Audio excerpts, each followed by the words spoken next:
Sami பாடகவாஸ்கர் trophy விளாடுவாரா? Dhruv Jurel hint கொடுத்துருக்காரு. IPL settle release ஆகிருக்கு, அதை பற்றி பேசுவோம் இந்த வீடியோவில். எந்தெந்த பிளேயர் எவ்வளோ ப்ரைஸுக்கு போவாங்க, எந்தெந்த டீம் இன்ட்ரெஸ்ட் டார்கெட் பண்ணுவாங்க அப்படிங்கிறத பற்றி பேசுவோம். நான் ராஜேந்திரன், இது பியாண்ட் த பவுண்டரி. இந்த show wonders and wicket episode number 2. Hi guys, welcome to Beyond the Boundary. இந்த show wonders and wicket IPL 2025. இந்த வீடியோவில் நம்ம ஐபிஎல் அதோட அப்டேட்ஸ், மார்க்கியோ அதை பற்றி இந்த அப்டேட் எவ்வளோ போவாங்க, ஐபிஎல் இருக்க ஒரு சில அப்டேட்ஸ் பார்க்கறதுக்கு முன்னாடி ஒரு சில அப்டேட்ஸ் இந்தியன் கிரிக்கெட்டில் என்ன நடக்குது, இந்தியா வர்சஸ் ஆஸ்திரேலியா, அதாவது இந்தியா வர்சஸ் ஆஸ்திரேலியா பிஜிடி அதில் என்னென்ன அப்டேட் கிடச்சிருக்கு அப்படிங்கிற ஒரு சில அப்டேட் இந்த வீடியோவில் பார்த்துடலாம். அதுக்கு முன்னாடி டொமஸ்டிக் அப்டேட், சூரியகுமார் யாதவ் இப்போ நடக்க போகிற சைட் முஷ்டாக் அலி ட்ராஃபியில் விளாட போகிறாரு. டிசம்பரில் நடக்கிற லீக் ஸ்டேஜ் எல்லாருமே விளாட போகிறார். அண்ட் மும்பைக்காக நாக் அவுட் ஸ்டேஜுமே ப்ளே பண்ணுறதா அப்டேட் வந்திருக்கு சூரியகுமார் யாதவ். இது ஒரு கிரேட் நியூஸ் ஃபார் இந்தியன்ஸ்.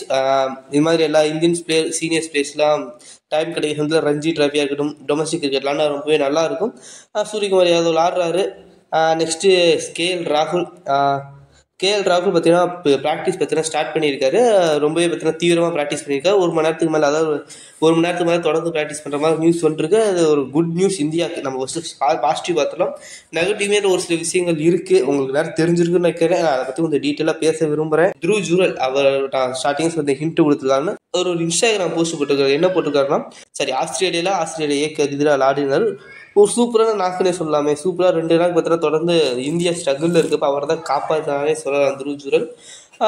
அந்த ஃபோட்டோ ஒன்று போட்டு கீழே ஒரு கேப்ஷன் போட்டிருக்காரு. அதில் தான் இருக்குது. என்ன போட்டிருக்காருன்னா, from setting alarms to catch India's test in Australia to waking up alarm free. இது எதை குறிக்குதுன்னா, கில், அதாவது இது ஒரு இந்தியா பிசிடி ஸ்குவாடில் இடம் பெறுவாரா அப்படிங்கிறத குறிக்குதானா தெரியல. பட் மேபி இது வரைக்கும் இந்த நியூஸ் ரூமர்ஸ் கூட வரல இதை பற்றி. பட் இவர் போட்டுக்காரு. ஏன்னா பார்த்தீங்கன்னா கில்லு ஃபஸ்ட்டு பெர்த்து டெஸ்ட்டுக்கு ரூல்ட் அவுட் ஆகிட்டார். அஃபிஷியல் நியூஸ் வந்தாச்சு. கில்லுக்கு பார்த்தீங்கன்னா அவரோட தமிழை பார்த்தீங்கன்னா இன்ஜுரி எப்போனா இந்தியா வர்சஸ் இந்தியா தான், அதாவது inter squad India simulation match play பண்ணப்போ கில் பார்த்தீங்கன்னா நல்லாவே டச்சில் இருந்த மாதிரி சொன்னாங்க. பட் எஸ், கையில் தமிழை பார்த்தீங்கன்னா ஒரு இன்ஜுரினால அவர் அவைலபிலிட்டி இருக்க வாய்ப்பு இருக்கா இல்லையாங்கிற மாதிரி ரூமர்ஸ் வந்தது. பட் பார்த்தீங்கன்னா கன்ஃபார்ம் பண்ணிட்டாங்க இப்போ அஃபிஷியலாகவே அப்படிங்கிற மாதிரி சொல்லிட்டு. அவருக்கு ரீப்ளேஸ்மெண்ட்டாக யார் வரப்போகிறா அப்படிங்கிறத பார்த்தீங்கன்னா சரியாக தெரியல. அதை பற்றி எந்த நியூஸுமே கிடைக்கல. பட் மேபி வர வாய்ப்பு இருக்குன்னா 22ஆம் தேதி ஆரம்பிக்குது ஃபஸ்ட்டு டெஸ்ட் மேட்ச். சீக்கிரமாகவே கிடைக்கும் நம்புகிறோம். நெக்ஸ்ட் பார்த்தீங்கன்னா சாய் சுதர்சன் அப்படி இல்லாட்டி தேவ்தத் படிக்கல் 2 பேருக்கு யாராச்சும் ஒருத்தர் பேக்கப்புக்காக இந்தியா ஏக்காக விளாட வந்துருக்காங்க ஆஸ்திரேலியா. அப்படியே இந்தியா டீம் கூட ஸ்டே பண்ண வைக்கலாம் அப்படிங்கிற மாதிரி ஒரு பிளான் போயிட்டு இருக்கு 2 பேருக்கு யாராச்சும் ஒருத்தர். அதாவது சாய் சுதர்சன் விளாடல, மேபி அவங்க ரீப்ளேஸ்மெண்ட்டாக அவர் ப்ளே வைக்கலாம். என்னோட பின்படி சாய் சுதர்சன் தான். இப்போ நிறைய பேர் ருத்ராஜ் கெய்க்வாட் அப்படின்னு வருவீங்க. எஸ் பார்த்தோன்னா ருத்ராஜ் கெய்க்வாட் ரீசெண்டில் பார்த்தோன்னா நல்லாவே பெர்ஃபார்மன்ஸ் பண்ணியிருக்காங்க டொமஸ்டிக்கில். பட் அந்த பெர்ஃபார்மன்ஸ் பார்த்தோமா அதோட பெட்டராகவே சாய் சுதர்சனாக இருக்கட்டும். சாய் சுதர்சன் பண்ணியிருக்காரு, படிக்கல் நான் சொல்ல வரல. பட் அவருமே நல்லா பெர்ஃபார்மன்ஸ் தான் பண்ணார். இப்போ ரீசெண்டாக நடந்துச்சு இந்தியா ஏ வர்சஸ் ஆஸ்திரேலியா ஏழுமே நல்லா பெர்ஃபார்மன்ஸ். ருத்ராஜ் பெர்ஃபார்மன்ஸ் பண்ணல, அது கொஞ்சம் வருத்தமாக தான் இருக்குது. பட் சாய் சுதர்சன் இருக்கட்டும், படிக்கலாகட்டும் நல்லாவே பெர்ஃபார்மன்ஸ் பண்ணாங்க. அவங்களுக்கு ஆப்பர்ச்சுனிட்டி கிடைக்கும் அப்படின்னு நம்புகிறோம். பட் உங்களுக்கு முன்னாடி பார்த்தீங்கன்னா அபிமன்யு ஈஸ்வரன் ஒருத்தர் இருக்கார். அவர் இந்த இந்தியா ஏ வர்சஸ் ஆஸ்திரேலியா அந்த மேட்ச்சில் பெர்ஃபார்மன்ஸ் பண்ணாட்டுமே டொமஸ்டிக்கில் போட்டு பிரித்து இருந்திருக்காரு, ரன் அடிச்சுக்கிட்டே இருந்திருக்காரு, ஒரு ரன் மிஷனாகவே இருந்திருக்காரு. ஹோப்ஃபுல்லி அவருக்குமே இனிமேட் வர டபிள்யூடிசி சைக்கிளில் சான்ஸ் கிடைக்கும் அப்படிங்கிறத நம்புகிறேன். நெக்ஸ்ட் பார்த்தீங்கன்னா சமியோட அப்டேட் பார்த்துடலாம். சமி அவர் பார்த்தீங்கன்னா 2 மேட்ச் விளாண்டாச்சு. அதுலேயுமே சூப்பரான பெர்ஃபார்மன்ஸ் கொடுத்துட்ருக்காரு. அவரோட ஃபிட்னஸ்க்கு எந்த பிரச்சனையும் இல்லைன்னா லாங் ஓவர்ஸ் போட்டுக்கிட்டு இருக்காரு. ஆல்ரெடி ஃபஸ்ட்டு ரஞ்சி டாப்பி நான் போன வீடியோவில் சொல்லியிருக்கேன். 19 ஓவர் போட்டார், 4 மெயின்டைன், 54 ரன், 4 விக்கெட் எடுத்திருந்தார். இப்போ இந்த 2வது டெஸ்ட் மேட்ச்சில் 24.2 ஓவர் போட்டிருக்காரு, 3 மெயின்டைன், 102 ரன், 3 விக்கெட் எடுத்திருக்காரு. பட் பேட்டிங்லேயுமே 36 பால் பிடிச்சி 37 ரன் அடிச்சிருக்காரு. நல்ல பெர்ஃபார்மன்ஸ் பண்ணியிருக்காரு. லாங் ஸ்பெல்லு போட்டுட்டு இருக்காரு. ஸோ இந்த நியூஸ் ரூமர்ஸ் எதுவுமே இதை பற்றி வரல. சமி பிஜிடியில் இருக்காரு, வரப்போகிறாரு அப்படிங்கிறது. But hopefully after 2 test 2 test 3 டெஸ்ட்டுக்கு அப்புறம் இன்க்ளூட் பண்ணுற வாய்ப்பு இருக்குது. அவர் உள்ளுக்கு வந்துட்டார்னா Indian bowling shape very very ஸ்ட்ராங்காக இருக்கும். பிஜிடி நம்ம அடிக்கிறதுல டவுட்டே கிடையாது. பார்ப்போம். ஹோப்ஃபுல்லி கூடிய சீக்கிரம் டீமை சேர்ப்பாங்க அப்படின்னு நம்புகிறோம். நெக்ஸ்ட் பார்த்தீங்கன்னா ஐபிஎல் பற்றி பேசிடுவோம். ஐபிஎல் மார்க்கியூ செட் அதை பற்றிலாம் டீட்டெயிலாக டிஸ்கஸ் பண்ணிடுவோம். ஃபஸ்ட்டு நம்மளுக்கு கிடச்ச நியூஸ் ஆச்சரியம். அதாவது பார்த்தீங்கன்னா திடீர்னு நம்ம சர்ப்ரைஸ் பண்ண நியூஸ் எதுவும் பார்த்தீங்கன்னா க்ரீன் பார்த்தீங்கன்னா ரெஜிஸ்டர் பண்ணலை, ஆர்ச்சர் ஷார்ட் லிஸ்ட் ஆகலை அப்படிங்கிற மாதிரி வந்துச்சு. க்ரீன் ஏன் ரெஜிஸ்டர் பண்ணலை அப்படிங்கிற நியூஸ் பார்த்தீங்கன்னா அவருக்கு சர்ஜரி அப்படிங்கிற மாதிரி, பேக் சர்ஜரி அப்படிங்கிற மாதிரி நியூஸ் வந்துச்சு. அப்போ அடுத்து மெகா ஆக்ஷன்லாம் சாரி, இப்போ மெகா ஆக்ஷனை ரிஜிஸ்டர் பண்ணோன்னா அடுத்த ஆக்ஷன்லாம் பார்ட்டிசிபேட் பண்ண முடியாது அப்படிங்கிற மாதிரி நியூஸ் வந்துச்சு ப்ரோ அப்படின்னு கேட்டிங்கன்னா, எஸ், பட் கிரீனால் பார்ட்டிசிபேட் பண்ண முடியும் தான் ஐ திங்க். பிகாஸ் அவர் சில ஒரிஜினல் ப்ரூஃப்லாம் காட்டினா, அந்த ப்ரூஃபில் காட்டினா கண்டிப்பாக வரதுக்கான சான்சஸ் இருக்குது. ஏன்னா அவர் பார்த்தீங்கன்னா உண்மையாகவே சர்ஜரி தான் நடக்குது. ஆர்ச்சர் ஷார்ட் லிஸ்ட் ஆகலை அப்படிங்கிற நியூஸ் வந்துச்சு. எனக்கு தெரிஞ்சு ஆர்ச்சர் ரிஜிஸ்டர் பண்ணாரா என்னங்கிறதே தெரியல. பிகாஸ் பார்த்தீங்கன்னா இப்போ இன்றைக்கி கிடச்ச நியூஸ் படி, நான் பார்த்த ஒரு சில நியூஸ் படி, எனக்கு ஒரு சில ஆர்டிகல்ஸ் வந்துச்சு. அதில் பார்த்தபடி என்ன சொல்லியிருந்தாங்கன்னா, ஆர்ச்சர் பார்த்தீங்கன்னா இந்த IPL 2025 ஸ்கிப் பண்ணுறாரு. ஏன்னு பார்த்தீங்கன்னா அவர் ஃபுல்லி ஃபிட் ஆகிறதுக்கு, இங்கிலீஷ் சம்மர் ப்ளே பண்ணுறதுக்காக ஃபுல்லி ஃபிட் ஆக போகிறாரு. அதனால IPL 2025 ஸ்கிப் பண்ணுறாரு அப்படிங்கிற மாதிரி தான் நியூஸ் வந்திருக்கு. பார்ப்போம். பட்டு எனக்கு தெரிஞ்சு அடுத்த 2-3 ஆக்ஷனில் இருக்க மாட்டாருங்கிறது தான் என்னோட தாட். உங்கள் தாட் என்ன அப்படிங்கிறத கமெண்ட் செக்ஷனில் ஷேர் பண்ணுங்கள். பார்ப்போம். வேறு ஏதாச்சும் ஆர்ச்சர் பற்றி அப்டேட் கிடச்சா நான் கூடிய சீக்கிரம் அப்டேட் பண்ணுறேன். நெக்ஸ்ட்டு இந்த இடத்துல ஆர்ச்சர் ஷார்ட் லிஸ்ட் ஆகலை அப்படிங்கிறப்ப அங்கே பார்த்தீங்கன்னா வைபவ் சூரியவன்சி அப்படிங்கிற ஒரு பிளேயர், 13 வயசு தான். அவர் பார்த்தீங்கன்னா ஷார்ட் லிஸ்ட் ஆகியிருக்காரு. அவர் பீகார் சேர்ந்த ஒரு கிரிக்கெட்டர். பார்ப்போம் அவர் எப்படி பர்ஃபார்மன்ஸ். அவர் அதை யாராச்சும் எடுப்பாங்களா இன்னும் கண்டிப்பாக சத்தியமாக தெரில. எடுக்கிறது கஷ்டம். ஏன்னா ஃபஸ்ட்டு ஒரு 5-6 செட்லேயே நிறைய டீமோட பர்ஸு காலி ஆகிருக்கு. பஞ்சாபுக்கே பாதி பர்ஸு காலி ஆகிடுனா பார்த்துக்கோங்க. அப்படி தான் இருக்க போது. நான் சில செட்ஸ்லாம் வாசிக்கிறேன். நெக்ஸ்ட்டு செட் நம்பர் 1, அதாவது பார்த்தீங்கன்னா அதுதான் மார்க்கி செட்டு. மார்க்கி செட் 1, இந்த டீம் மார்க்கி செட் 1, 2 அப்படிங்கிற மாதிரி கொடுத்துருக்காங்க. 2 மார்க்கி செட் இருக்குது. மார்க்கி செட் 1ல் யார் யார் வரான்னு பார்த்தீங்கன்னா Jos Buttler, Shreyas Iyer, Pant, Kagiso Rabada, Harshdeep Singh, Mitchell Starc, இவங்க தான் வராங்க. இவங்க எல்லாத்துக்குமே பேஸ் ப்ரைஸ் 2 crore தான் இருக்குது. கண்டிப்பாக இதிலேயே பார்த்தீங்கன்னா அடிச்சுப்பாங்க. இதில் பட்லர் எந்த டீம் போவாங்கன்னு தெரியல. பட்டு பார்ப்போம். ராஜஸ்தான் ராயல்ஸே ட்ரை பண்ணுவாங்க. பட் ராஜஸ்தான் கிடைக்கிறது கஷ்டமாக தான் இருக்கும். ஸ்ரேயஸ் ஐயர் டெல்லி ஒரு கேப்டனுக்காக போகலாம். பட் டெல்லிக்கு கேப்டன் அக்ஷர் பட்டேல் பண்ண போகிறாங்கிற மாதிரி நியூஸ் வந்திருக்கு. பட் இது எவ்வளோக்கு உண்மை அப்படிங்கிறது தெரியல. மேபி ஐயர் ட்ரை பண்ணுவாங்க. பண்ட் கண்டிப்பாக போக போகிறாங்க. ப்ராஜெக்ட் பாண்டிங் கண்டிப்பாக பண்ணிட்டு எடுக்க போவாங்க. அப்புறம் பாண்டிங் தான் டெல்லியை விட்டு வெளில போயிருக்காரு. பஞ்சாப்க்கு கோச்சாகவுமே இருக்காரு. அப்படிங்கிறப்ப கண்டிப்பாக பண்ணிட்டு தூக்க பார்ப்பாங்க. ஆல்ரெடி 110 கோடி வச்சுருக்காங்க. கண்டிப்பாக தூக்க பார்ப்பாங்க. கசிதோ ரபாடா மும்பை இந்தியன்ஸ் உள்ளுக்கு வருவாங்க. ஃபாஸ்ட் பவுலர் தேவையான டீம்ஸ் கண்டிப்பாக உள்ளே வருவாங்க. பஞ்சாப் கண்டிப்பாக RTM போல ட்ரை பண்ணுவாங்க. பட் எடுப்பாங்களா சரியாக தெரியல. ஒரு நல்ல ப்ரைஸுக்கு போக போகிறாரு. பட் ரீசெண்ட் டைம் IPL ஃபார்ம்ஸுங்கிறப்ப ரபடா அவ்வளோ பெருசாக பண்ணலை. ஹர்ஷதீப் சிங் இப்போ ரீசெண்ட் பர்ஃபார்மன்ஸுக்கு ரிலீஸ் பண்ணியிருக்காங்க. கண்டிப்பாக பஞ்சாப் RTM போடணும், அப்படியே ரீட்டைன் பண்ண, அதாவது மறுபடியும் எடுக்கணும்னா கண்டிப்பாக ஹை ப்ரைஸ் போக போகிறாரு. 18 கோடி போக மாட்டான்னு நினச்சிட்டு இருந்தோம். பட் அட்லீஸ்ட் பார்த்தோன்னா 14-15 கோடி வச்சு போயிடுவார் போல ஹர்ஷதீப் சிங். ரீசெண்ட் பர்ஃபார்மன்ஸ் பார்த்தா ரொம்ப அசத்தலாமே இருந்துகிட்ருக்கு. நெக்ஸ்ட் மிச்சல் ஸ்டார்க் நம்ம சொல்ல வேண்டிய அவசியம் இல்லை. சூப்பராக பர்ஃபார்மன்ஸ் பண்ணக்கூடிய பிளேயர். நாக் அவுட்ஸில் செமிஃபைனல் ஆகட்டும், ஃபைனல்ஸ் ஆகட்டும் போன டீமே ஹையஸ்ட் பிட் 25 crores கிட்ட போயிட்டாரு. மிச்சல் ஸ்டார்க் இந்த டீமே போவார். பட் 25 crores போவாரா அப்படிங்கிற டவுட். கண்டிப்பாக போக வாய்ப்பில்லை. மெகா ஆக்ஷனில் அவ்வளோ பெருசாலாம் போக மாட்டாங்க. ஹோப்ஃபுல்லி பார்த்தோன்னா எப்படி போகிறாரு, நல்ல பிரைஸ் போகிறாரு அப்படிங்கிறத பார்ப்போம். ரூல் அவுட் ஆகாமல் சீரீஸ் ஃபுல்லாக ப்ளே பண்ணால், IPL சீரீஸ் ஃபுல்லாக ப்ளே பண்ணால் ரொம்ப சந்தோஷம் தான். நெக்ஸ்ட்டு செப்டம்பர் 2 மார்க்கி செட் 2 பார்த்துடலாம். அதில் யுஸ்வேந்திர சஹல் வராரு, Liam Livingstone, David Miller, KL ராகுல், முகமது ஷமி, முகமது சிராஜ் இவங்க பார்த்தோன்னா வராங்க. இதில் எல்லாருக்குமே பார்த்தோன்னா 2 crore தான் இங்கேயுமே base price. Yuzvendra Chahal maybe Mumbai Indians target பண்ண ட்ரை பண்ணுவாங்க கண்டிப்பாக. ஏன்னா மும்பை இந்தியன்ஸ் பார்த்தோன்னா ஒரு இந்தியன் ஸ்பின்னர் தேவைப்படுது. கடைசி ஒரு 2 சீசனாக அதான் இல்லை. பியூர் ஷாலா பட் சூப்பராக பர்ஃபார்மன்ஸ் பண்ணார். அவர் அந்த இல்லாத இடத்த பியூர் ஷாலா கண்டிப்பாக நிரப்பினார். இந்த அடி சஹலுக்கு கண்டிப்பாக போக ட்ரை பண்ணுவாங்க. லியாம் லிவிங்ஸ்டன் மேபி எனக்கு தெரிஞ்சு பஞ்சாப் திரும்பி எடுக்கிறதுக்கு வாய்ப்பு இருக்குது. Heart hitter. இப்போ ரீசெண்டாக கூட ஒரு செஞ்சுரி அடித்தார். யாருக்கு எதிரானா வெஸ்ட் இண்டீஸ்க்கு எதிராக ஒரு செஞ்சுரியுமே அடிச்சிருக்காரு. லிவிங்ஸ்டன் ஹோப்ஃபுல்லி எடுப்பாங்கன்னு நினைக்கிறேன். நெக்ஸ்ட் பார்த்தா டேவிட் மில்லர் கண்டிப்பாக போவார். ஹை ப்ரைஸ் போவாரா அப்படின்னு கேட்டிங்கன்னா அது என்கிட்ட ஒரு டவுட்டான விஷயம். ஹை ப்ரைஸ் போவாரா அப்படிங்கிறது டேவிட் மில்லர். பட் போவார் கண்டிப்பாக. எந்த டீம் எடுக்கிறாங்க அப்படின்னு பார்ப்போம். மேபி குஜராத்தை திரும்பி எடுக்கலாம் தெரியல. KL ராகுல் எஸ் பஞ்சாப் போவாங்களா என்ன தெரியல. ஆல்ரெடி பஞ்சாப்லேருந்து விலகி வந்தார். அதனால் பஞ்சாப் எவ்வளோ ப்ரைஸ் தம்மே KL ராகுல் போக மாட்டாங்க. பட் RCB 83 கோடியை வச்சுட்டு வெயிட் பண்ணுறான். பார்ப்போம். RCB கண்டிப்பாக தூக்க பார்ப்பானுங்க. சிராஜ் DSP வராரு. DSP 2 crores தான் செட் பண்ணியிருக்காரு. மேபி எந்த டீம் போவாங்க பார்ப்போம். SRH கூட போக வாய்ப்பு இருக்குது. SRH நிறையா ஃபாரினர்ஸ் இருக்காங்க. நிறையா பிளேயர்ஸ் ஃபாரினரே பார்த்தீங்கன்னா கம்மி ப்ரைஸ் வச்சுட்டுமே வந்திருக்காங்க. நிறைய பேர் ஓவர் ரேட்டடாகவும் ப்ரைஸ் வச்சுருக்காங்க. அதை பற்றி பேசுவோம். நெக்ஸ்ட் முகமது ஷமி ஈகராக வெயிட் பண்ணுறாங்க. அவர் எந்த டீம் போக போகிறாரு அப்படிங்கிறத பார்க்கறது. ஷமியை மறுபடியும் பஞ்சாபை எடுக்க பார்ப்பாங்க நம்புகிறேன். மேபி பஞ்சாப்ல என்ன அதிக ப்ரைஸுங்க. பஞ்சாப் போகலாம், RCB போகலாம். பார்ப்போம். குஜராத் டைட்டன்ஸ் கூட ரீட்டைன் பண்ண ட்ரை பண்ணலாம். பட் தெரியல என்ன பார்க்க போகுதுன்னு வெயிட் பண்ணி பார்ப்போம். Next set number 3.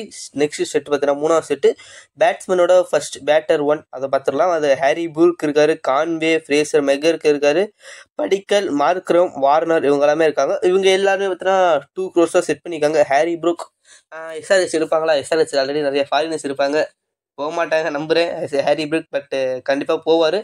ஒரு 7 crores இதுக்குள்ளே தான் போவாருங்கிற மாதிரி என்னோட ஒரு பிலீஃப், என்னோட இன்ஸ்டியூட் சொல்லுது. அவ்வளோ பெருசாக போக மாட்டான்னு நினைக்கிறேன். கான்வே 2 crore பேஸ் செட் பண்ணியிருக்காரு. கான்வே மேபி சிஎஸ்கே ரீட்டைன் பண்ணுவாங்களா, அதாவது ஆர்டிஎம் யூஸ் பண்ணுவாங்களாம் பார்ப்போம். ரச்சின் ரவீந்திரா அந்த லிஸ்ட்டில் இல்லை, இனிமேல் வர லிஸ்ட் ஆல்ரவுண்டர் லிஸ்ட்டில் தான் இருக்கார். இங்கே கான்வேக்கு ஆர்டிஎம் யூஸ் பண்ணிட்டா ரச்சின் ரவீந்திராவுக்கு ஆர்டிஎம் யூஸ் பண்ண முடியாது. ரச்சின் ரவீந்திரா ஏலத்தில் எடுக்கிற மாதிரி தான் இருக்கும். பார்ப்போம். நெக்ஸ்ட்டு ஜாக் ஃப்ரேசர் மெகருக்கு வராரு. அவர் டெல்லி ரீட்டைன் பண்ணுவாங்க தான் நினைக்கிறேன். வார்னரா ஃப்ரேசர் மெகருக்கா அப்படிங்கிற பார்க்கறதுல ஃப்ரேசர் மெகருக்கு தான் போவாங்க. வார்னரோட ரீசன்ட் பாப் அவ்வளோ பெரிய கிடையாது, வயசும் ஆகிடுச்சு. பட் அதுக்குன்னு வார்னர் சோல்ட் அவுட் ஆவாரா அப்படின்னு கேட்டிங்கன்னா அதுக்கு வாய்ப்பு கிடையாது. ஏதாச்சும் ஒரு டீம் கண்டிப்பாக எடுக்க பார்ப்பாங்க வார்னரை. நெக்ஸ்ட் படிக்கல், அவரோட பேஸ் ப்ரைஸ் 2 கோடி இருக்குது. ரீசெண்டாக அவ்வளோ பெரிய பர்ஃபார்மன்ஸ் கிடையாது. டெஸ்ட்டில் பர்ஃபார்மன்ஸ் பண்ணியிருந்தார், பட் T20 கிடையாது. போன ஐபிஎல்லையுமே அவ்வளோ பெரிய பர்ஃபார்மன்ஸ் கிடையாது. அவரோட பேஸ் ப்ரைஸ் 2 crore செட் பண்ணியிருக்காரு. என்னை கேட்டால் அது 1.5 1.75 எஸ் வச்சிருக்கலாம். 2 crore கொஞ்சம் ஓவராக தெரியுது. மார்க்கிறமே அதே தான், 2 crore வச்சிருக்காரு. அவரோட பார்த்தா ரீசெண்ட் டைம் டெஸ்ட் எதுலேயுமே அவருக்கு அவ்வளோ பெருசாக ஃபார்மில் கிடையாது, T20 ஃபார்மில் கிடையாது. 2 crore வச்சிருக்காரு. பட் போவாரா அப்படிங்கிறது தெரியல. எவ்வளோக்கு போவார்? 5 crores தாண்ட மாட்டாங்க தான் என்னோட ஒப்பீனியன். பார்ப்போம் எவ்வளோ போகிறாரு அப்படிங்கிறத வெயிட் பண்ணி. Next David Warner 2 crore base price. ஏதாச்சும் ஒரு டீம் கண்டிப்பாக எடுப்பாங்க, பார்ப்போம். அவ்வளோ பெரிய ப்ரைஸ் போக மாட்டார் தான் நீ கேட்டால். Next wicket keeper 1, sorry allrounder 1, set 4 பார்த்தீங்கன்னா ஆல்ரவுண்டரோட 1 யார் யாரெல்லாம் இருக்கா அப்படின்னு பார்த்தீங்கன்னா ரவிச்சந்திரன் அஸ்வின் இருக்காரு, ஸ்ரேயஸ் ஐயர், மிச்சல் மார்ஸ் இருக்காரு, Glenn Maxwell, Harshal Patel, Rachin Ravindra and Stoinis இருக்காரு. ரவிச்சந்திரன் அஸ்வின் இருக்காரு. 2 crore அவரோட பேஸ் ப்ரைஸ். பார்ப்போம் எந்த டீம் எடுக்கிறாங்க. கண்டிப்பாக மும்பை டீம்ஸ்க்கு கண்டிப்பாக ஸ்பின்னர் தவிர மும்பை டார்கெட் பண்ண வாய்ப்பு இருக்குது. பஞ்சாப் எடுக்க மாட்டாங்க, ஆல்ரெடி பஞ்சாப்ல இருந்து விலகி வந்தவங்க. பஞ்சாப் எடுக்க மாட்டாங்க. ஆர்சிபி கண்டிப்பாக டார்கெட் பண்ணாங்க. ஹோம் கம்மிங்காக இருக்குமா? சிஎஸ்கே போவாங்களா? என்னை கேட்டால் போவாங்க தான் நினைக்கிறேன். சிஎஸ்கேக்கு ஒரு ஸ்பின்னர் தேவை. ஒரு நல்ல ஸ்பின்னர் ஆல்ரெடி இருக்காங்க. ஆல்ரெடி ஸ்பின்னர்ஸ் இருந்தாலுமே அஸ்வினை டார்கெட் பண்ண ட்ரை பண்ணுவாங்க. அஸ்வின், அது ரவிச்சந்திரன், ரவி இந்திரன், அவரோட பார்ட்னர்ஷிப் சென்னையில் சூப்பராகவே நல்லாயிருக்கும், பார்ப்போம். நெக்ஸ்ட் ஸ்ரேயஸ் ஐயர் இல்லை வெங்கடேஷ் ஐயர் அவர் கண்டிப்பாக போகிறாருக்கா. கண்டிப்பாக 9 இல்ல 10 கோடிக்கு மேலே கண்டிப்பாக போகிறாரு வெங்கடேஷ் ஐயர். ரீசெண்டாக பெர்ஃபார்மன்ஸ் அசத்தலாம் இருந்திருக்கு. போன சீசனுமே சூப்பராக பெர்ஃபார்மன்ஸ் பண்ணார் கேகேஆருக்காக. மேபி கேகேஆரை திரும்பி எடுக்கிறாங்களா அப்படிங்கிறத பார்ப்போம். சூப்பராக பெர்ஃபார்மன்ஸ் பண்ணியிருக்காரு. மிச்சல் மார்ஸ், ப்ராஜெக்ட் பாண்டிங் கண்டிப்பாக எடுக்க ட்ரை பண்ணுவார்னு நினைக்கிறேன். பஞ்சாபுக்கு போக தான் வாய்ப்பு இருக்குது. மித்தப்படி அவ்வளோ பர்ஃபார்மன்ஸ் வச்சு பார்த்தோம்னா மேபி போவார், கண்டிப்பாக போவார், அன்சோல்ட் ஆக மாட்டார். பட் அவ்வளோ பெரிய ப்ரைஸ் போவாரா அப்படின்னு கேட்டிங்கன்னா அதுதான் தெரியல. அவ்வளோ பெரிய ப்ரைஸ் போக மாட்டாங்க. பட் ஒரு குட் பிக்காக இருக்கும் பஞ்சாப்க்கு. அதாவது பஞ்சாப் எந்த டீமாக இருந்தாலுமே ஒரு 5 crores எடுத்தாங்கன்னா வெரி குட் பிக்காக இருக்கும், பார்ப்போம். நெக்ஸ்ட் இந்த லிஸ்ட்டில் கிளென் மேக்ஸ்வெல் வராருங்க. கிளென் மேக்ஸ் போன சீசன் அவ்வளோ பெருசாக பண்ணல. அதுக்கு முன்னாடி சீசன் டீசெண்டான பெர்ஃபார்மன்ஸ் இருந்துச்சு. அதுக்கு முன்னாடியுமே அவ்வளோ பெருசாக ஐபிஎல்ல பெர்ஃபார்மன்ஸ் பண்ணல. பட் இன்டர்நேஷனல் நல்லா பண்ணியிருக்காரு. இன்டர்நேஷனலுமே ஃபார்ம் அவுட்டில் தான் இருந்தார். ஓடிஐலையுமே 3 மேட்ச் தொடர்ந்து ராஃப்ட் அவுட் ஆனார். பட் T20 ஒரு நல்ல நாக்கு ஆடி, ஃபஸ்ட்டு T20 ஆஸ்திரேலியாவுக்கு பாகிஸ்தான் நடந்ததில் ஒரு நல்ல நாக்கு ஆடி இருந்தார். 19 பால் 42 ரன் அடிச்சு வின் பண்ண வச்சிருந்தாரு. பட் போவாரா? கண்டிப்பாக போவார் ஆக்ஷனில். பட் தெரியல எவ்வளோ ப்ரைஸ் போகிறாரு அப்படிங்கிறது தெரில. எந்த டீம் எடுப்பாங்க? மேபி ஆர்சிபியே ரிட்டர்ன் வாங்க பார்ப்பாங்க. மும்பை இந்தியன்ஸ் உள்ளுக்கு வரலாம். எஸ்ஆர்ஹெச் அவ்வளோ பெரிய ஃபாரினர்ஸ்க்கு போகிற மாதிரி தெரியல. நிறைய ஃபாரினர்ஸ் ஆல்ரெடி இருக்காங்க. நெக்ஸ்ட்டு ஹர்ஷல் பட்டேல், அவரோட பேஸ் ப்ரைஸ் பார்த்தீங்கன்னா 2 crore வச்சுருக்காரு. ரொம்ப அதிகமாக இருக்கும் அப்படிங்கிற மாதிரி இருந்துச்சு. அது ஆல்ரவுண்டர் லிஸ்ட்டில் வச்சிருக்காரு. அது இன்னும் கொஞ்சம் ஓவராக இருந்த மாதிரி இருந்துச்சு. பவுலிங் ஆல்ரவுண்டர் அப்படிங்கிற மாதிரி தான் இவர் ஆடுவார். பட் ஆல்ரவுண்டர் லிஸ்ட்டில் எங்கிட்ட அவ்வளோ பெருசாக பேட்டிங் அவர் வந்ததில் பேட்டிங் அவ்வளோ பெருசாக ரீசெண்ட் டைமில் பர்ஃபார்மன்ஸ் பண்ணலை. எஸ், அதுதான் உண்மையான விஷயம். ஏன் ஆல்ரவுண்டர் கொடுத்தாரு அப்படிங்கிறதுல அது base price 2 crores purple cap holder தான். பட் 2 crores எனக்கு என்னையை பொறுத்த வரைக்கும் மை ஒப்பீனியன் ஓவராக தெரியுது. உங்களோட ஒப்பீனியன் கமெண்ட் பண்ணுங்கள். நெக்ஸ்ட் ரச்சின் ரவீந்திரா, அவர் பார்த்தீங்கன்னா 1.25 1.5 வச்சிருக்காரு. இப்போ வந்துட்டு அவர் போனதே அவ்வளோக்கு தான். பட் பேஸ் ப்ரைஸ் வச்சிருக்காரு. நல்ல விஷயம் தான். நல்ல பர்ஃபார்மன்ஸ் பண்ணிட்டு வராரு. ரீசெண்ட் டைமில் நல்லா பர்ஃபார்மன்ஸ் கொடுத்துருக்காரு. குட் திங் தான். நெக்ஸ்ட்டு மார்க்கஸ் ஸ்டாயினிஸ் வராரு. மார்க்கஸ் ஸ்டாயினிஸ் கண்டிப்பாக போவாங்க. மும்பை இந்தியன்ஸ் போக வாய்ப்பு இருக்குது. லக்னோவே திரும்பி எடுக்க வாய்ப்பு இருக்குது. Punjab, RCB, Chennai super Kings கூட போக ஆரம்பிக்கும். ஏன்னா சென்னை மாதிரி ஸ்லோவர் பிச்சில் நல்லா போடுவார் மார்க்கஸ் ஸ்டாயினிஸ். ஸ்லோவரும் ஆல்ரெடி பார்த்தீங்கன்னா சென்னைக்கு எதிராக ஆடினா ஞாபகம் இருக்குன்னு நினைக்கிறேன். கண்டிப்பாக மார்க்கஸ் ஸ்டாயினிஸ்க்கு போவாங்க, ஒரு நல்ல ப்ரைஸுக்குமே போவாருங்கிற நம்புவோம். Next set number 5 wicket keeper batsman first set. அதில் பார்த்தீங்கன்னா Jonny Bairstow, Devon Conway sorry Devdutt Padikkal இருக்காரு, குர்பாஸ், இஷான் கிஷான், ஃபில் சால்ட், ஜிதேஷ் சர்மா இருக்காங்க. இதில் ஜானி பேஸ்டோ 2 கோடி பேஸ் ப்ரைஸ் வச்சிருக்காரு. என்னை கேட்டால் அது ஓவருங்க கண்டிப்பாக. ஏன்னா அவர் ரீசெண்ட் டைமில் ஐபிஎல் பர்ஃபார்மன்ஸே பண்ண அந்த 2016-17 அதுக்கப்புறமே அவ்வளோ பெருசாக பர்ஃபார்மன்ஸே பண்ண கிடையாது ஜானி பேஸ்டோ. 2 crore வச்சிருக்காரு. இப்போ வந்து பஞ்சாப் கோர்ஸில் மேட்ச் ஆடி இருந்தார். உண்மையாக சொல்லணும், அவர் செஞ்சுரி அடிச்சார் நினைக்கிறேன், சரியா ஞாபகம் இல்லை. பட் ஜானி பெஸ்ட் அடிச்சிருந்தாமே 2 crore என்னை போவார். பட் அவ்வளோ ப்ரைஸ் போவாரா? என்னையா 4 crore தாண்ட மாட்டாருங்க கண்டிப்பாக. அவ்வளோ பெருசாக இந்த டீம் இன்ட்ரெஸ்ட் காட்ட மாட்டாங்க. First wicket keeper batsman marquee settle அந்த பண்ட்டு பட்லர் இவங்கெல்லாம் விட்டவங்க கண்டிப்பாக போக ட்ரை பண்ணுவாங்க. டீகாக் அவரோட பேஸ் ப்ரைஸ் 2 crores. கண்டிப்பாக மும்பை இந்தியன்ஸ் போக ட்ரை பண்ணுவாங்களா? அவங்களோட கோரை திரும்பி எடுத்து ட்ரை பண்ணுவாங்களாங்கிறத பார்ப்போம். பேஸ் ப்ரைஸ் 2 கோடி வச்சிருக்காரு. லக்னோ மேபி போகிற வாய்ப்பு இருக்குது. பட் ரிட்டர்ன் ப்ரைஸ் அதிகமாக 5 கோடிக்கு மேலே போனால் எடுக்க மாட்டாங்கிறதான்.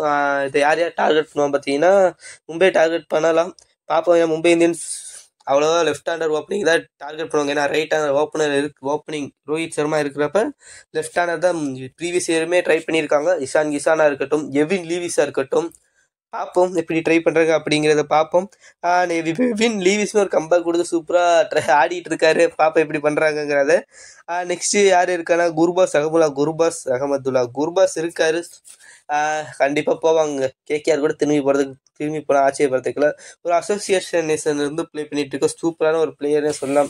ரீசெண்ட் டைம் அவர் ஐபிஎல்ல பார்த்தீங்கன்னாலே தெரியும் எப்படி பர்ஃபார்மன்ஸ் பண்ணிட்டு இருக்காரு, எவ்வளோ அசத்தலான பர்ஃபார்மன்ஸ் கொடுத்துட்டு இருக்காருங்கிறப்ப கண்டிப்பாக. நெக்ஸ்ட் இஷான் கிஷான் கண்டிப்பாக பிக் ப்ரைஸ் இருக்குது, ஒரு 10 crores கண்டிப்பாக இருக்குது. எந்த டீம் போவாங்க அப்படிங்கிறதா. மும்பை இந்தியன்ஸ் திரும்பி போவாங்களா? டவுட்டாக தான் இருக்குது, பார்ப்போம். எந்த பிளேயர் கிடைக்கலாம் கூட ஒரு வாய்ப்புக்கு தெரியல. பட் நிறைய டீம் டார்கெட் பண்ணுவாங்க. பில் சால்ட் கண்டிப்பாக மும்பை இந்தியன்ஸ் போவாங்க. கேகேஆர் திரும்பி போக வாய்ப்பு இருக்குது. பஞ்சாப் போக வாய்ப்பு இருக்குது. பஞ்சாப் இங்கிலாந்து பிளேயர்ல இது வரைக்குமே இன்வெஸ்ட் பண்ணிருக்காங்க. பட் கோச் மாறி இருக்காரு, ஆஸ்திரேலியன் கோச். பார்ப்போம். பில் சாட் மேலே டிமாண்ட் இருந்திருக்கு. ஏன்னா ரீசெண்ட் டைமில் போட்டு பொழந்தெடுத்துட்டு இருக்காருங்க பில் சாட். இப்போ ரீசெண்டாக ஒரு செஞ்சுரி வேறு அடிச்சிருக்காரு இங்கிலாந்துக்காக.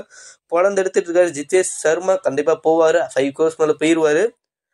பார்ப்போம் இப்போ எந்த டீம் எடுக்கிறாங்க. மேபி பஞ்சாப் என்னை கேட்டால் ஹோப்ஃபுல்லி பார்த்தா திரும்பி ஜிதேஷ் சர்மாக்கு போவாங்க அப்படிங்கிறத நம்புகிறேன். நெக்ஸ்ட்டு ஒரு சில அப்டேட். இந்த 5 செட்டை பார்த்தலாம். இந்த செட்டில் நீங்கள் பார்க்கணுன்னா ஐபிஎலோட அஃபிஷியல் வெப்சைட்டில் போனாலே மற்ற செட்டில் என்னென்ன பிளேயர் எவ்வளோ பேஸ் ப்ரைஸுங்கிறது கொடுத்துருக்காங்க பாருங்க. நான் ஒரு சில பேரை வாசிச்சிடுறேன். அது மார்க்கோ யான்சன் 1.25 crores செட் பண்ணியிருக்காரு பேஸ். எனக்கு புரியல. தேவதத் படிக்கல் இது மாதிரி பெர்ஃபார்மன்ஸ் கம்மியாக கொடுத்துருக்க பிளேயர்ஸ் பார்த்தீங்கன்னா 2 crore வச்சிருக்கப்ப மார்க்கோ யான்சனியா 1.25 crore வச்சிருக்காரு. அது அவ்வளோதான் பேஸ் ப்ரைஸ் வச்சிருக்காருன்னு எனக்கு ஒரு கேள்வி வருது. ஏன்னு பார்த்தீங்கன்னா ஒரு ரீசெண்ட் டைம் ஃபார்ம் சூப்பராக இருந்திருக்கு. இப்போ இந்தியா வர்சஸ் சவுத் ஆஃப்ரிக்கா மேட்ச்லேயே பார்த்தீங்கன்னா வேற லெவல் ஆடி இருக்காரு. அந்த 4 T20 அவர் மட்டும் தான் சோலோவாக பர்ஃபார்மன்ஸ் பண்ணியிருக்காரு. நல்ல பர்ஃபார்மன்ஸுமே பண்ணியிருக்காரு. எல்லா T20 நல்ல எக்கானமி ரேட்டாக இருந்திருக்காரு. நம்ம ஆல்ரெடி சொல்லி தான் நல்ல எக்கானமியாக போட்டிருக்காரு. மற்ற பவுலர் இந்தியாவுக்கு எதிராக அடி வாங்குறப்ப அவர் மட்டும் எக்கானமியாக போட்டிருக்காரு. டஃப் சுச்சுவேஷனில் போட்டிருக்காரு. அதாவது பார்த்தீங்கன்னா இந்தியா 200 கிடைச்ச மேட்ச்ல லாஸ்ட் ஓவரில் வந்து 3 run 4 ரன்லாம் கொடுத்துட்டு போயிருக்காரு. சூப்பராக போட்டிருக்காரு. பேட்டிங்லுமே ஒரு 17 பால் 54 ரன் 6 போட்டு பொலின்னு அடிச்சாரு. அப்படிங்கிறப்ப பேஸ் ப்ரைஸ் 1.25 கம்மி தான் என்னை கேட்டால். ஒரு 2 crore வச்சிருக்கலாம். நெக்ஸ்ட் வாஷிங்டன் சுந்தர் அவரோட பேஸ் ப்ரைஸ் 2 crore இருக்குது. கண்டிப்பாக போகிறாங்க. எல்லா டீம் பக்கம் போயிட்டு எல்லா டீமும் ஒரு பிட்டு தூக்கிடுவாங்க. கண்டிப்பாக டவுட்டே 9 crore 10 crore போகிறாரு. அவரோட ரீசன்ட் பர்ஃபார்மன்ஸ் சூப்பராக இருந்திருக்கு. வாஷிங்டன் சுந்தர் ட்ரை பண்ணலாம். மும்பை இந்தியன்ஸ் ஒரு ஆஃப் ஸ்பின்னர் தேடிட்டு இருக்காங்க. இன்னும் நிறைய டீம் பாக்கி இருக்குது. டெல்லி கேபிட்டல்ஸாக இருக்கட்டும், Delhi Capitals, KKR already Varun சக்கரவர்த்தி இருக்காங்க. சுனில் நரேன்மே இருக்கிறதுனால கேகேஆர் வரமாட்டாங்க.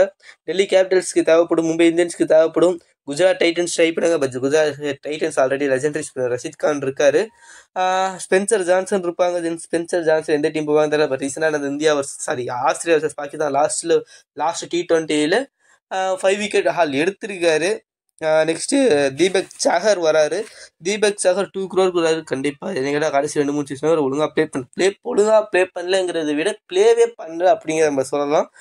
2 crore பேஸ் ப்ரைஸ் வச்சிருக்காரு. கண்டிப்பாக ஒர்த்தா அப்படிங்கிறத பற்றி நான் தெரியல 2 crore. பட் கண்டிப்பாக போயிடுவார். 5 crore மேலே போயிடுவார். கண்டிப்பாக எல்லா டீம் டார்கெட் பண்ணுவாங்க. சிஎஸ்கே திரும்பி போன ஆச்சரியப்படுறது கிடையாது. நெக்ஸ்ட் பார்த்தீங்கன்னா முகேஷ் குமார் வராரு. Mukesh Kumar 2 crore recent performance சூப்பராக இருக்குது. அதனால் 2 crore டீம் எடுக்கிறாங்கன்னு கண்டிப்பாக. நெக்ஸ்ட் பார்த்தீங்கன்னா அல்லா கசாவர் இந்த ஸ்பின்னர் சூப்பராக பர்ஃபார்மன்ஸ் பண்ணியிருக்காரு. ரீசெண்ட் டைமில் டெபியூ ஆனார். ரீசெண்ட் டைமில் சூப்பராக பர்ஃபார்மன்ஸ் பண்ணியிருக்காரு. ஆப்கானிஸ்தான் வர்சஸ் பங்களாதேஷ் ஓடிஐ சீரீஸில் நல்லாவே பர்ஃபார்மன்ஸ் பண்ணியிருந்தார். 6 ஓவரில் 6 wicketல எடுத்து மேட்ச் டோட்டலாகவே திருப்பி போட்டார். அவர் பார்த்தீங்கன்னா இந்த ஆக்ஷனில் பார்த்தீங்கன்னா 75 லட்சம் 75 lakhs செட் பண்ணியிருக்காரு. டெபியூலே 75 lakhs செட் பண்ணியிருக்காரு. போவார், கண்டிப்பாக போவார். ஒரு 2 crores வரைக்குமே போக வாய்ப்பு இருக்குது. எந்த டீம் எடுப்பாங்க அப்படிங்கிறத பார்ப்போம். குஜராத் டைட்டன்ஸ் எனக்கு ஏதோ போவாங்கன்னு தோணுது. ஏன்னா அவங்க ஆப்கானிஸ்தானில் ஒரு கண்ணாவே இருப்பாங்க. ரஷித் கானுமே அவங்க தான் இருக்காரு. அப்படிங்கிறனால நூர் அகமது மாதிரி எடுக்க ட்ரை பண்ணுவாரா அப்படிங்கிறத பார்ப்போம். நூர் அகமதுமே வராரு. பார்ப்போம் எந்த டீம் போகிறாங்க. கொஞ்சம் மிஸ்டியாகவே தான் இருக்க போது. நிறைய டீம் பர்ஸு பார்த்தீங்கன்னா ஸ்டார்டிங்லேயே காலியாக வாய்ப்பு இருக்குது. ஸ்டார்டிங் சூப்பராக ஆக்ஷன் தீப்பிடிக்கும். இடையில கொஞ்சம் அமைதியாக தான் போவாங்க. பட் போக போக இன்னும் இந்த அன்கேப்டெலாம் வரப்போ கொஞ்சம் ஃபயர் பிடிக்கும். நிறைய இந்தியன்ஸ் பிளேயர், நிறைய டொமஸ்டிக் பிளேயர், ஃபாரினராக இருக்கட்டும் தூக்க வெயிட் பண்ணுவாங்க. பிரீவிஸ்லாம் நல்லா போவார் நம்புகிறேன். எவ்வாறு பிரீவிஸ்லாம் பார்ப்போம். மும்பை இந்தியன்ஸ், கேகேஆர், எஸ்ஆர்ஹெச் இந்த மாதிரி டீம்லாம் ஸ்டார்டிங் எனக்கு அமைதியாக தான் இருப்பாங்க. பிகாஸ் அவங்கள்ட்ட அவ்வளோ பெரிய காசு கிடையாது. அப்படிங்கிறப்ப இந்த மார்க்கெட் ஸ்டேட் இதெல்லாம் வரப்போ அவ்வளோ பெருசாக பிளேயருக்கு போக மாட்டாங்க. அமைதியாக மிச்சர் சாப்பிட்டுட்டு இருப்பாங்க. போக போக தீப்பிடிக்கிறப்ப அவங்களோட என்ட்ரி இருக்கும். அப்போ எப்படி இருக்குது அப்படிங்கிறத பார்ப்போம். நெக்ஸ்ட் பிருத்யூஷா 75 லட்சம் தான் செட் பண்ணிக்கிறேன். என்னை கேட்டால் கம்மிங்க. அல்லா கசாஃபரே 75 லட்சம் செட் பண்ணுறப்ப நீங்கள் கண்டிப்பாக செட் பண்ணி ஆகணும். 1.5 crores 1.25 செட் பண்ணிக்கலாம். ஜிம்மி ஆண்டர்சன் 1.25 தான் செட் பண்ணியிருக்காரு. 1.25 crores 42 வயசு ஆகுது. எந்த ஏதாவது டீம் எடுப்பாங்களா அப்படிங்கிறது எனக்கு சரியா தெரியல. உங்களோட ஒப்பீனியன் ஏதாச்சும் இந்த கமெண்ட் பண்ணுங்க. எடுத்து சும்மா போட்டு வைப்பாங்களா அப்படின்னு தெரியல. அன்சோல்டா போகிறதுக்கு கூட வாய்ப்பு இருக்குது, தெரியல. பிருத்யூஷா 75 லட்சத்துக்கு அதாவது போட்டிருக்காரு. அட்லீஸ்ட் 1 crore இருக்காச்சும் போட்டிருக்கலாம். பேஸ் ப்ரைஸ் செட் பண்ணியிருக்கலாம். கேன் வில்லியம்சன் 2 crores செட் பண்ணியிருக்காரு. பிராண்ட் வேல்யூ அன்சோல்ட் ஆகிறதுக்கு கூட வாய்ப்பு இருக்குது. போனதே பார்த்துருப்போம். போன ஆக்ஷன் தான் நினைக்கிறேன். குஜராத் டைட்டன்ஸ் பேஸ் ப்ரைஸுக்கு தான் எடுத்திருந்தாங்க. அவங்க ரீட்டைனுமே பண்ணியிருந்தாங்க. 2023 எடுத்திருந்தாங்க. 2024 ரீட்டைனுமே பண்ணியிருந்தாங்க. 2023 ரூல்ட் அவுட் ஆன சீசன் ஃபஸ்ட்டு மேட்ச்சுக்கு அப்புறமே சிஎஸ்கே கூட அந்த பவுண்டரி கேட்ச் பிடிக்க போய் இதாக இன்ஜுரி ஆயிருக்கும். பட் அதுக்கப்புறம் அந்த சீசனே ரூல்ட் அவுட் ஆனால் 2024 அங்கங்கே மேட்சஸ் கிடச்சாலுமே அவ்வளோ பெரிய பர்ஃபார்மன்ஸ் கொடுக்க முடியல. அன்ஸ்கோர்ட் ஆகிறதுக்குமே வாய்ப்பு இருக்குது. பட் எடுத்தாலுமே பேஸ் ப்ரைஸ் அவ்வளோ பெருசாலாம் போக மாட்டார். நெக்ஸ்ட் யாருன்னு பார்த்தீங்கன்னா நேஹல் வதேரா. நேஹல் வதேரா 30 லட்சம் 13 lakhs தான் செட் பண்ணியிருக்காரு. 30 lakhs. பட் அல்லா கவாஸ்கர் 75 lakhs டெபியூல செட் பண்ணியிருக்காங்கிறப்ப நேஹல் வதேரா 30 லட்சம் கேட்டா கம்மி. அட்லீஸ்ட் 75 lakhs கண்டிப்பாக நேஹல் வதேராமே பேஸ் ப்ரைஸ் செட் பண்ணியிருக்கலாம். கண்டிப்பாக போவாங்க. மும்பை இந்தியன்ஸ் டீம் யூஸ் பண்ணுறதுக்கு நிறையா வாய்ப்பு இருக்குது. ஏன்னா மும்பை இந்தியன்ஸ் இந்த இடத்துல ஃபயராக இருக்க போகிறாங்க. மும்பை இந்தியன்ஸ் இருக்கட்டும், கேகேஆர் இருக்கட்டும், டெல்லி கேபிட்டல்ஸ் கூட அவ்வளோ பெருசாக ரீட்டைன் பண்ணலங்கிறப்ப அவங்கள்ட்ட கொஞ்சம் காசு இருக்குது. இந்த காசு கம்மியாக இருக்க டீமில் கண்டிப்பாக டார்கெட் பண்ணுவாங்க. நெக்ஸ்ட்டு மோட்டி 75 லட்சம் நம்மளால செட் பண்ணியிருக்காரு. நம்ம லட்சம் மாதிரி ஆக்ஷனில் ரெஜிஸ்டரும் பண்ணியிருக்காரு. கண்டிப்பாக இந்த டீம் தூக்க போகிறாங்க. பர்ஃபார்மன்ஸ் வேறு லோட ரீசெண்ட் டைமில் பண்ணிட்டு இருக்காருங்கிறத சூப்பரான ஸ்பின்னர்னே சொல்லலாம் வெஸ்ட் இண்டீஸ்லேருந்து. கண்டிப்பாக இந்த டீம் டார்கெட் பண்ணுறாங்க அப்படிங்கிறத பார்ப்போம். ஆண்டர்சன் பற்றி பேசியாச்சு. அண்ட் ஐபிஎல் அனாலிசிஸ் ஆகட்டும், IPL reviews, analysis, action analysis எல்லாத்தையுமே இந்த சீரீஸான விக்கெட்ஸ் அண்ட் ஒண்டர்ஸில் பார்க்கலாம். உங்களுக்கு பிடிச்சிருந்தா ஒரே ஒரு லைக் பண்ணிட்டு கொடுங்க. வீடியோ ஃபுல்லாக பார்த்தீங்கன்னா வீடியோ கொஞ்சம் லென்த்தாக போயிடுச்சு. தேங்க்யூ ஃபார் வாட்சிங். Until then ta-ta, by.